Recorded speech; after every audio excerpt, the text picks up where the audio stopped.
but whatever. But I'd already decided, so I mean, with him or without him, I was going to do it.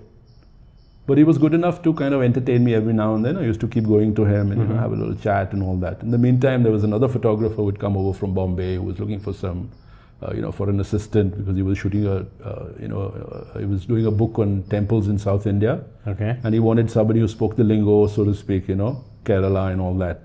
I was not very good at Malayalam, but then much better than him, so he would know the difference. So I said yes, to him. He tagged along. And tagged along and, started doing the usual things that an assistant does. But pretty soon I realized that his forte was something else, and the photography that I'd gotten exposed to at Radha's place was very different. But I stuck it out. And then at some point, one of my visits to Radha, he had a space and he said, are you still interested? He'd seen me, he knew what I was doing.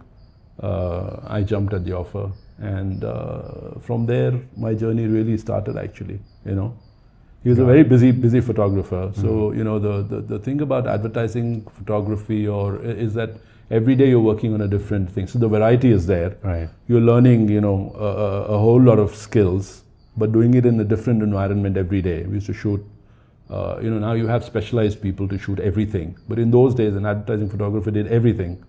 So, I did fashion, you did your billboards, and you did your tabletops and your special effects and everything.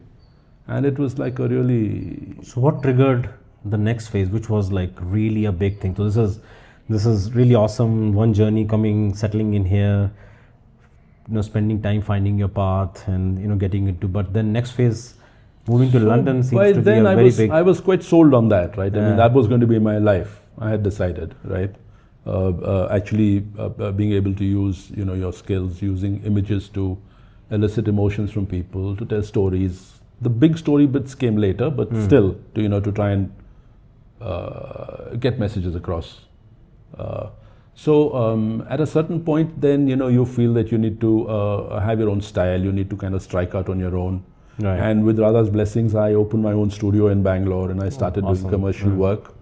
And just around that time, I kind of got an opportunity to go to the UK. Again, folks were a little, you've just set up, you're doing well. What is it? Why do you really want to go? But I've always had this thing that, I don't want to ever have regrets about things. Okay. I didn't want to later on regret that I hadn't taken that opportunity when it came. I had absolutely no idea what I was going to do there, how I was going to, but I thought I'll follow a similar pattern, right? I'll go, I'll find work as an assistant or photographer, and then slowly I'll find my own feet and I'll start working there, etc., etc. I was familiar with the work happening there because as a, in the advertising field, you keep your eyes open, and you a lot of, you do get inspired by work that you see in the West at that time, especially. So I just went, and of course things never work out the way you really want them to. I went there and I tried to get to work as an assistant, and I don't know what it was. It was, I'm also talking about the late 80s, right?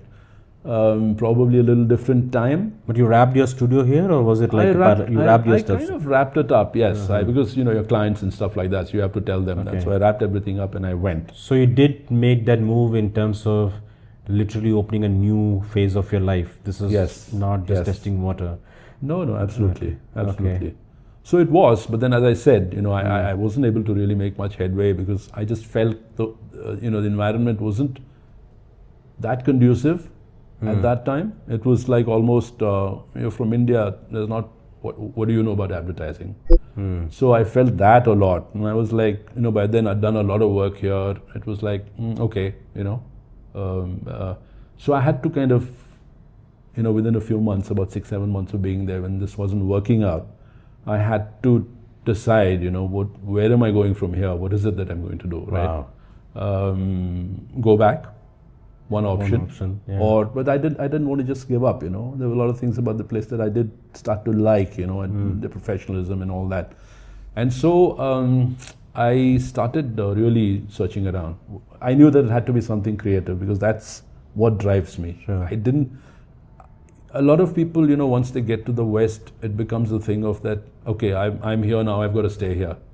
what I do doesn't really matter regardless of what. I have to make sure that I'm here. I don't want to go back. Yeah, especially those time, like it's just basic stuff, settling in, figuring But it things never out. was that for me. Yeah. I knew that if things didn't really work out, or if I was unhappy about things, I could always come back and start my practice again. You had a safety net, and It was kind of a safety net, you could say. You know, luckily family was quite, I think.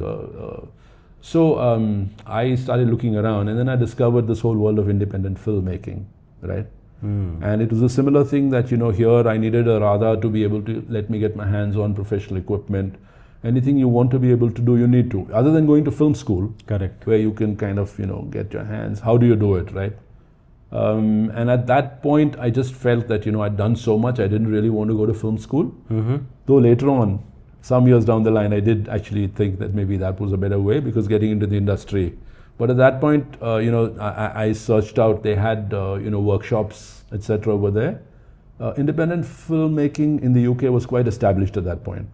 So you had a whole stream of independent filmmakers who were out there, not working outside of the system in a way, making very independent, quirky films, and, you know, their voice kind of making it heard.